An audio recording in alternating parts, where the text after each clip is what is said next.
2 de abril, então, se comemora o Dia Mundial do Autismo. Nos últimos anos, inúmeras campanhas de conscientização têm esclarecido mais sobre o TEA, o transtorno do espectro autista, trazendo mais informação sobre sinais e comportamentos desse transtorno que envolve distúrbios no desenvolvimento neurológico. Quanto mais informação, mais a luta pela inclusão dos pacientes ganha força. E não estamos falando aí de poucos casos, não. Se considerarmos um cálculo indicado pelo Centro de Controle e Prevenção de Doenças dos Estados Unidos, 1 a cada 110 pessoas tem autismo. Com isso, seriam cerca de 2 milhões de autistas no Brasil. E se tem sido cada vez mais diagnosticado também o diagnóstico tardio, né, em adultos. Hoje eu recebo a Carolina Morastoni, ela é psicóloga, trabalha com crianças neurodiversas. Boa tarde, Carolina, bem-vinda. Obrigada, boa tarde a todo mundo.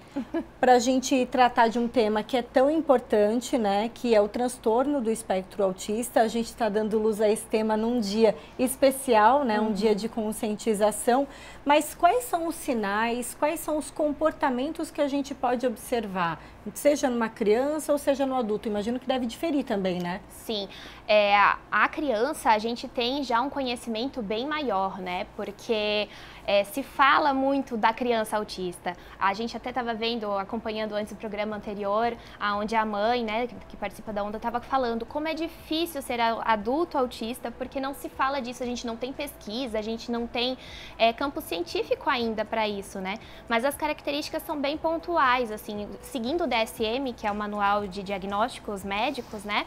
A gente tem 3 critérios principais, que é os padrões de comportamento repetitivo, a rigidez cognitiva e as restrições dos déficits sociais, né? Então, usando essas 3 características, claro, com figuras, cada pessoa vai expressar de uma forma, é que a gente consegue identificar de quem é quem, né? O que cabe a cada característica, e aí a gente consegue alcançar o diagnóstico. Agora que você deu uma pincelada nesses tópicos principais de sinais e comportamentos, o pessoal está vendo você é muito jovem, né, Carolina? Que idade você tem? Eu tenho 27. 27 anos, Isso. É uma jovem psicóloga que já trabalha com crianças neurodiversas e está tendo uma experiência nova profissional, inclusive porque você recém diagnosticou autismo. Isso. Como foi o teu processo de ir atrás desse diagnóstico? Então, eu sempre tive uma sensação de ser diferente, né, em algumas coisas.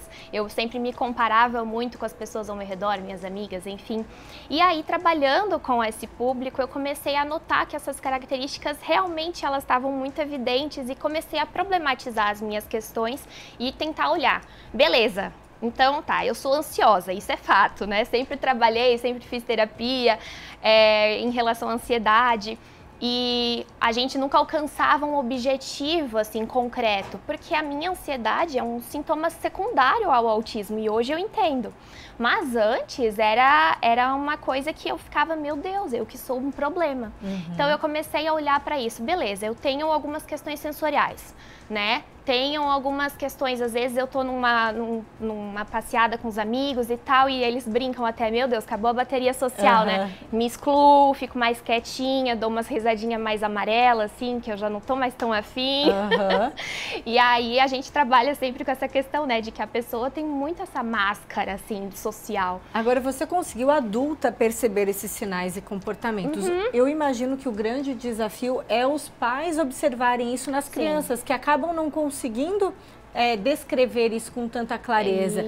Por que tem sido tão difícil o diagnóstico do autismo? Ele é confundido com outros transtornos ou doenças? Sim, a gente sempre tem uma confusão muito grande das características, né? Uma que se assemelha muito em características pelo DSM é o TDAH, o transtorno do déficit de atenção e hiperatividade, que tem características muito semelhantes, inclusive a rigidez cognitiva, né? Essa questão de não conseguir fazer as coisas de uma forma flexível, de precisar criar uma regra, de seguir padrões.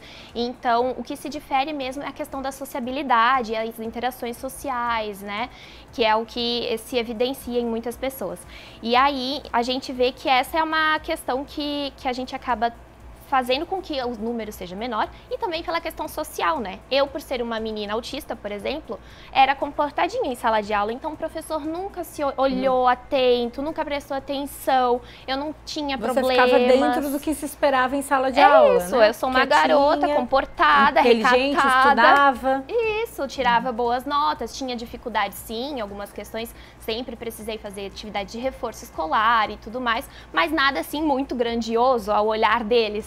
Mas para mim era um esforço muito grande. E hoje eu penso, caramba, se eu tivesse esse olhar, como a minha história podia ser diferente do que ela foi, né? Você imagina que a tua história poderia ser diferente por causa do tratamento, né? Exato. Hoje a gente sabe, não tem cura, Exato. mas existem caminhos para fazer com que essa criança e esse adulto encontrem, né, sua própria história, né? E se desenvolva conforme suas próprias características. Quais são esses tratamentos? Hoje é fazer uma terapia, é buscar auxílio com fisioterapeuta, se for o caso, enfim. Hoje, o tratamento principal é a análise do comportamento aplicado, a gente chama de ABA, se fala muito do tratamento ABA, né? E vários profissionais podem atuar nessa área. Terapeuta ocupacional, fonoaudiólogo, psicopedagogo, psicólogos, enfim, nutricionistas, né? É uma rede muito ampla para as necessidades, porque são coisas que afetam todo o desenvolvimento daquela criança. Não é uma coisinha só, né? Não é como se eu tivesse um problema cardíaco, eu vou tratar o meu coração, tomar um remédio. Eu preciso fazer todo um esforço do meu desenvolvimento integral. Então, quanto mais, melhor.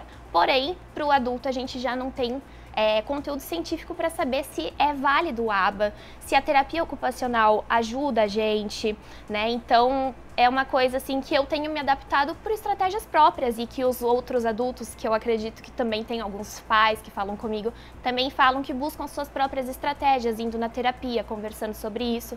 E hoje a psicoterapia é o grande carro-chefe de quem tem o diagnóstico de adulto, né? Certamente.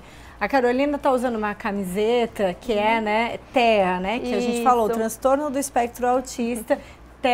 Te amo, te apoio, te ajudo, tá linda essa camiseta, né? É uma das ações que a gente vê, né? É uma campanha que realmente está estampada aí em camisetas, em publicidade, porque a gente precisa fazer com que tenha voz e tenha esse olhar especial. Agora, mais especificamente sobre o diagnóstico tardio, você percebe que muitas pessoas ainda perdem a oportunidade de buscar esse diagnóstico, ou por medo, ou por não saberem se observar? Sim, tem. Se já tem resistência de olhar para o filho, quem dirá para si mesmo, né? Então, até uma coisa que eu tenho trabalhado muito é para a gente olhar essa criança que vem para o consultório com diagnóstico como uma porta de entrada para a gente refazer toda a história dessa família, né? Porque muito provavelmente tem alguém ali naquela família que também tem um transtorno e que nunca foi olhado para isso. E aí, hoje, na vida adulta, sofre com ansiedade, com depressão, toma trocentos remédios, dorme mal, né? Então, às vezes, tem tantas questões, sintomas que aparecem na vida desse adulto que podia estar minimizado sendo feito esse tratamento, mas que hoje, com o diagnóstico, mesmo que tardio, é possível a gente fazer a diferença na nossa rotina, sabe? Eu falo por experiência própria e vendo outras pessoas que participam dessa mesma cena que eu hoje, o quanto é libertador a gente saber por que a gente é assim. Exatamente. E a gente poder mudar nossa forma de ver o nosso dia a dia e de poder se respeitar, principalmente, né? No fim é sobre isso, respeito e empatia. E né? Encorajar muitas pessoas também, né, a buscar esse tratamento, né, esse caminho que se respeita, se acolhe, né, e entende esses sinais e comportamentos. Agora, Carolina, a gente nem pediu participação do público, mas a gente sempre ama receber e tem mensagem. Vamos ver quem está mandando mensagem pra gente? A Nani tem um filho que tem autismo, ele toma remédio Respiridon há mais de 6 anos, ele tem 11 anos, só que o remédio não faz mais efeito, agora ele está entrando com ele é agressivo, né? Ela explica, ele é agitado, compulsivo para comida. Nani, vários fatores aí para observar, né? Olha a foto aí do filhote, né, Nani? Que legal. Volta a mensagem, tem o nome dele? Acho que ela não colocou o nome dele. Não. Um beijo para vocês, espero que estejam acompanhando aí o programa. Carolina, vendo uma mensagem como essa, eu imagino o quanto de relatos tem, muita gente que acaba nem dando tempo de mandar mensagem pra gente. São muitos os desafios, né, que uma mãe tem como a Nani e o seu menino também, né? Com medicação Isso. e também o comportamento. Nessa fase dos 11 anos é quando a criança está colocando o pezinho na puberdade, né? Então já entram outras questões, os hormônios, que é de qualquer pessoa, sendo neurodiversa ou não. Então já é uma fase muito conturbada e muito difícil para todo mundo, né? Então, muito provavelmente, né, o meu conselho, minha orientação para a Nani seria de buscar o atendimento médico para, de repente, fazer um ajuste dessa medicação, porque, de fato, às vezes, para essa criança de 11 anos não cabe mais, né? Então, às vezes, tem outras formas da gente trabalhar sem precisar disso. E, claro, a terapia constante, né? Não dá para a gente trabalhar esse comportamento pontual, né? agressivo, a questão da alimentação, enfim, que ela trouxe. Se a gente faz um acompanhamento regular, com certeza ele vai ter uma qualidade de vida bem melhor. Geralmente é um trabalho multidisciplinar, envolve vários profissionais, né, Isso. Carolina? Isso.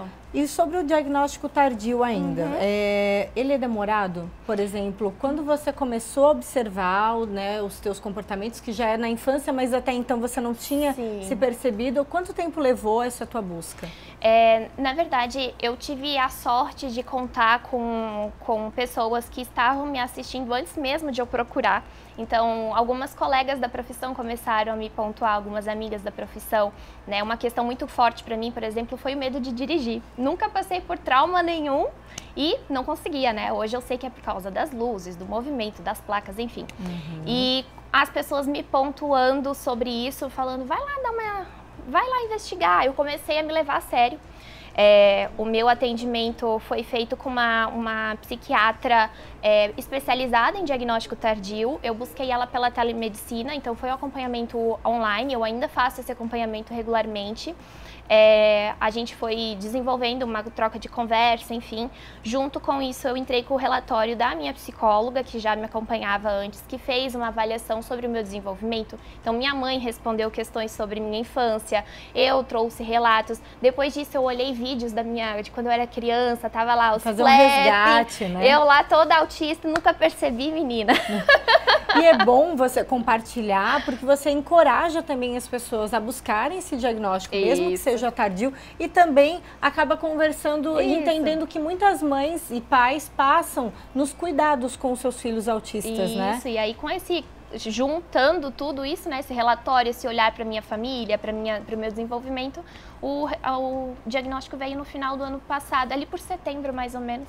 E aí nessa também veio outras pessoas, né, porque agora eu incentivei outras pessoas a olharem. Então minha mãe está indo atrás de diagnóstico, meu marido foi atrás de diagnóstico.